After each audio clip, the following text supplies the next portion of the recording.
মাহফিল নয়, আল্লাহ আল্লাহর হাবিবের মাহফিল। প্যারে মুসলমান, এই মাহফিলের মধ্যে তারাই উপস্থিত হতে পারে যাকে আকা মুস্তাফা রহমতের পয়গম্বর নবী মুহাম্মদুর রাসূলুল্লাহ সাল্লাল্লাহু তাআলা আলাইহি ওয়াসাল্লাম ডাক দেন। বলেন সুবহানাল্লাহ। প্যারে মুসলমান, আজকে অনেকেই এসেছে জলসা শোনার উদ্দেশ্যে, কিন্তু কেউ বসেছে কেউ বসেনি। প্যারে মুসলমান, আপনারা হয়তো ভাবছেন যে আমরা ভাগ্যবান নই, কারণ আমরা তো জলসায় বসেছি, আমরা মেলা দেখতে পাচ্ছি না। কিন্তু কসম খোদার বলি, जहां जिक्र हबीब होता है, जहां जिक्र हबीब होता है, वहां खुद खुदा भी करीब होता है और उस महफिल में बैठने वाला भी खुश नसीब होता है। बोले सुभान अल्लाह। এই মাহফিলে আপনারা আমরা বসেছি, আমরা খুশ নসিব, আমরা বদনসিব নয়। এই যেই জায়গাতে আল্লাহ আল্লাহর রাসূলের জিকির করা হয়, আরে মুসলমান, ওই জায়গাটা দুনিয়ার কোনো জায়গা থাকে না। এই জায়গাটা কুশমোড় হতে পারে, কিন্তু এখন সামিয়ানা বিছানো হয়েছে, এখানে আল্লাহ আল্লাহর রাসূলের জিকির চলতেছে মুসলমান। তো जहां जिक्र हबीब होता है वहां खुद खुदा भी करीब होता है और उस महफिल में बैठने वाला भी खुश नसीब होता है। और নবী আমার বলেন, যেই জায়গাতে আল্লাহ আল্লাহর রাসূলের জিকির হয় সেটা দুনিয়ার কোনো জায়গা থাকে না, সেটা রিয়াজুল জান্নাত হয়ে যায়। বলেন সুবহানাল্লাহ। প্যারে মুসলমান, এই মাহফিলকে রিয়াজুল জান্নাত বলা হয়। এই জায়গাতে আপনি যতক্ষণ বসে থাকবেন ফেরেশতাদের আপনি হেফাজতের মধ্যে থাকবেন। বলেন সুবহানাল্লাহ। যদি কোনো ব্যক্তি এই জায়গায় বসে তার ইন্তেকাল হয়ে যায়, সে মারা যায় মুসলমান, তো সে যেমন তেমন জায়গায় মারা গেল না, সে মারা গেল রিয়াজুল জান্নাতে, সে খুশ নসিব হয়ে মারা যাবে। প্যারে মুসলমান, সুবহানাল্লাহ যদি কোনো ব্যক্তি একবার পড়ে তো প্যারে মুসলমান আক্ষরিক অনুযায়ী সে 90টি নেকি পেয়ে যাবে। আর প্যারে মুসলমান, হাদিসে পাকের মধ্যে রয়েছে, যদি কোনো ব্যক্তি একবার সুবহানাল্লাহ পাঠ করে অন্তর থেকে, তো আমার আল্লাহ পাক তাকে দুনিয়া এবং জমিনের মধ্যন্তরে সেই খালি জায়গাটুকু আছে আমার আল্লাহ সেই জায়গাটুকু তার নেকিতে পরিপূর্ণ করে দেন। বলেন সুবহানাল্লাহ। প্যারে মুসলমান, তাই গ্রামবাসী আপনাদেরকে আমি দাওয়াত করব, নিমন্ত্রণ করব, আপনারা যত তাড়াতাড়ি সম্ভব এই মাহফিলের মধ্যে চলে আসুন। প্যারে মুসলমান, আমি কোরআনুল কারীম আল ফুরকানুল হামিদ থেকে আয়াতে কারিমা তিলাওয়াত করেছি। মহান গ্রন্থ আল্লাহর কোরআন ওয়াটুট সংবিধান। আল্লাহ পাক রব্বে কায়নাত ইরশাদ করেন, ইন্নাল্লাহা ওয়া মালাইকাতাহু ইউসাল্লুনা আলান নবী, নিশ্চয় আমি আল্লাহ এবং আমার ফেরেশতা বর্গরা নবীর প্রতি দরুদ পড়ে। বলেন সুবহানাল্লাহ। প্যারে মুসলমান, আল্লাহ পাক রব্বে কায়নাত আপনার আমার প্রতি নামাজ রোজাকে ফরজ করেছেন। আমি আল্লাহকে জিজ্ঞাসা করি, ওগো আল্লাহ, আপনি কি নামাজ রোজা রাখেন? আপনি কি নামাজ আদায় করেন? আল্লাহ পাক রব্বে কায়নাত বলছেন না। প্যারে মুসলমান, আল্লাহ নামাজও পড়েন না, আল্লাহ রোজাও রাখেন না। নামাজ রোজা হজ যাকাত বান্দাদের প্রতি ফরজ ওয়াজিব করেছেন। প্যারে মুসলমান, কিন্তু আমার আল্লাহ পাক বলছেন, দুনিয়া একদিন বরবাদ হয়ে যাবে, দুনিয়া একদিন ফানা হয়ে যাবে, কিয়ামত চলে আসবে, আল্লাহ আল্লাহ জিকির করার জন্য কেউ থাকবে না, কখনো আমার নবীর জিকির শেষ হবে না। বলেন সুবহানাল্লাহ।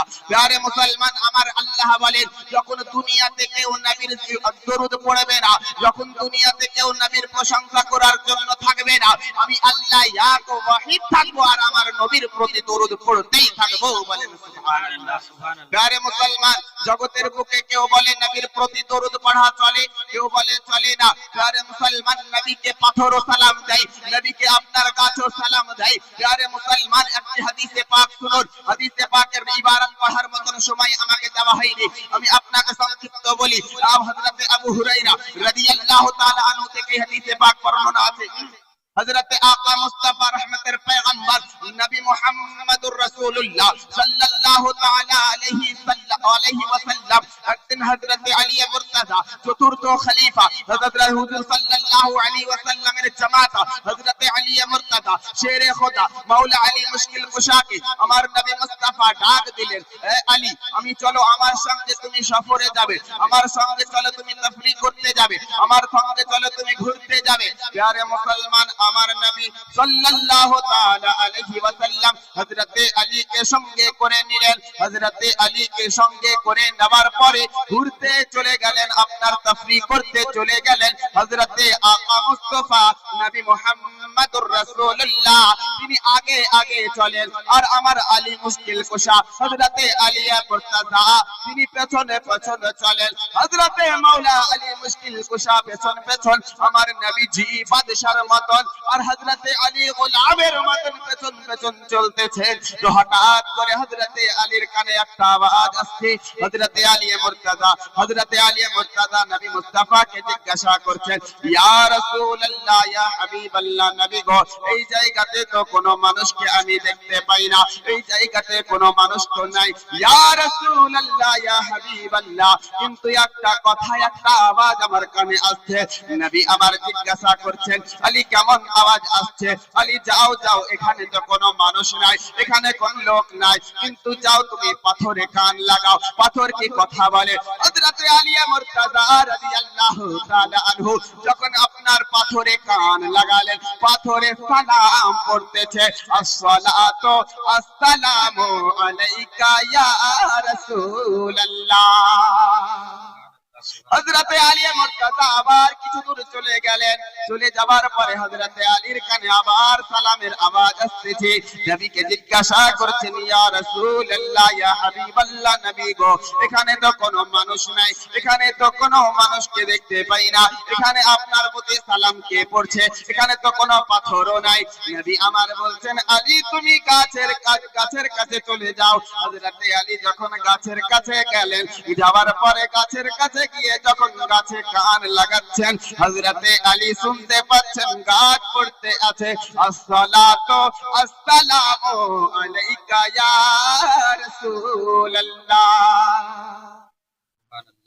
প্যারে মুসলমান, তাহলে বোঝা গেল হযরতে আকা মুস্তাফা রহমতের পয়গম্বর নবী মুহাম্মদুর রাসূলুল্লাহর প্রতি আপনার গাছেও সালাম পড়ে, আপনার পাথরেও সালাম পড়ে। যদি বেজান সালাম পড়তে পারে, যার জান নাই সে যদি নবীর প্রতি সালাম পড়তে পারে, আমরা তো জানওয়ালা, জিনার ওসিলাতে জান পেয়েছি, জিনার প্রতি কি সালাম পড়তে পারি না? জিনার প্রতি আমরা নিশ্চয় সালাম পড়তে পারি। মুআজ্জাজ মুসলমান, নবী পাক সাল্লাল্লাহু তাআলা আলাইহি ওয়াসাল্লামের প্রতি আল্লাহ সালাম পড়েন এবং আপনার আল্লাহ পাক বান্দাদেরকে হুকুম করেছেন, ইয়া আইয়ুহাল্লাযীনা আমানু সাল্লু আলাইহি ওয়া সাল্লিমু তাসলিমা। হে ঈমান ওয়ালো, হে ঈমানদার বর্গরা, তোমরাও আমার নবীর প্রতি বেশি বেশি করে সালাম পড়ো। বলেন সুবহানাল্লাহ।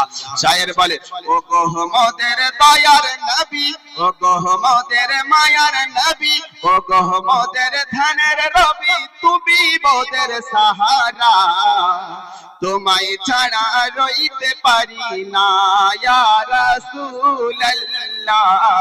আপনারা পড়ুন, ইয়া হাবিবাল্লাহ, ইয়া রাসূলুল্লাহ, ইয়া হাবিবাল্লাহ। ও গো মোদের জিন্দা নবী, ও গো মোদের ধ্যানের রবি, তুমি মোদের সাহারা, তোমায় ছাড়া রইতে পারি না, তোমায় ছাড়া থাকতে পারি না ইয়া রাসূলুল্লাহ, ইয়া হাবিবাল্লাহ। নবী গো তোমার নামে জপি মালা,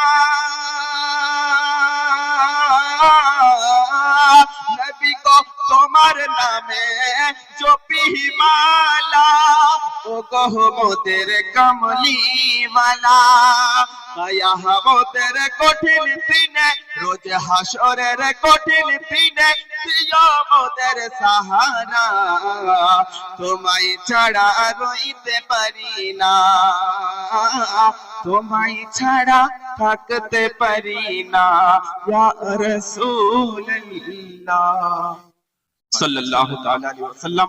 ওয়া আখিরু দাওয়ানা আলহামদুলিল্লাহি রাব্বিল আলামিন। হায়াত বাকি তো মুলাকাত বাকি। আসসালামু আলাইকুম ওয়া রাহমাতুল্লাহি ওয়া বারাকাতুহু।